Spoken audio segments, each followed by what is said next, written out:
বন্ধুরা, শ্রেয়স আইয়ার এমন একজন ক্রিকেটার যিনি খুব ভালো ক্রিকেটার হওয়া সত্ত্বেও লাল বলে তিনি চুটের জন্য টেস্ট ম্যাচ খেলতে পারেননি। এবার হয়তো ওয়ানডে ম্যাচ যে অস্ট্রেলিয়ার সাথে যে সিরিজটা হলো সেই সিরিজের তিনি একটা গুরুতর আঘাত পেলেন, যে আঘাতের ফলে তিনি এবার অস্ট্রেলিয়ার হাসপাতালে, সিডনি হাসপাতালে তিনি কিন্তু ভর্তি রয়েছেন এবং চিকিৎসকরা বলেছেন 5 থেকে 7 দিন ওনাকে সেখানেই থাকতে হবে।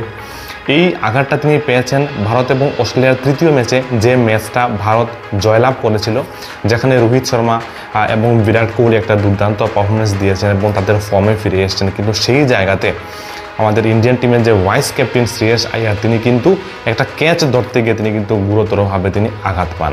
অ্যালেক্স ক্যারি যখন বলকে উপরের দিকে উঠিয়ে মারেন হর্ষিত রানার বলে, তখন শ্রেয়স আইয়ার পেছন দিকে গিয়ে কিন্তু ক্যাচ করতে যখন চেষ্টা করেন তখন বলটা ধরে পেলেন। এই জায়গাতে ভারতের যে কোনো ফিল্ডার হলে কিন্তু এই ক্যাচটা মিস করে দিত, কিন্তু এই ক্যাচটা ধরতে গিয়ে বুকের মধ্যে গুরুতরভাবে আঘাত পান আমাদের শ্রেয়স আইয়ার।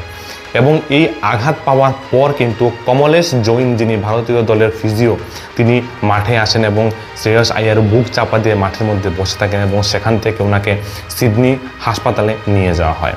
সেখানে প্রথম অবস্থায় মনে করা হয়েছিল যে সামান্য একটা আঘাত পেয়েছেন, কিন্তু পরে বিভিন্ন পরীক্ষা নিরীক্ষার পর সেটা রিপোর্ট চলে আসছে যে ওনার যে বুকের পাঁজর রয়েছে সেখানে আঘাত পেয়েছেন উনি, এবং তা থেকে ইন্টারনাল ব্লিডিং হওয়ার সম্ভাবনা কিন্তু রয়েছে।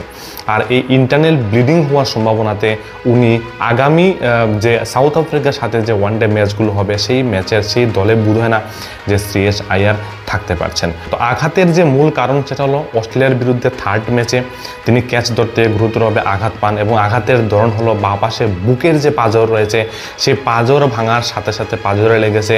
তাছাড়া অভ্যন্তরীণ ব্লিডিং হওয়ার সম্ভাবনা সবথেকে বেশি রয়েছে এবং বর্তমান অবস্থা তিনি হাসপাতালের, সিডনি হাসপাতালের আইসিইউতে শ্রেয়স আইয়ার ভর্তি আছেন এবং চিকিৎসকরা বলেছেন যে ভারতীয় চিকিৎসকরাও কিন্তু ওনার সাথে রয়েছেন এবং সেখানে চিকিৎসকরা প্রত্যেকেই বলেছেন যে 5 থেকে 7 দিন অবশ্যই ওনাকে চিকিৎসাধীন থাকতে হবে, হাসপাতালে অ্যাডমিট থাকতে হবে। তাছাড়া যদি বেশি খারাপ হয় তাহলে অস্ত্রোপচারও করা লাগতে পারে।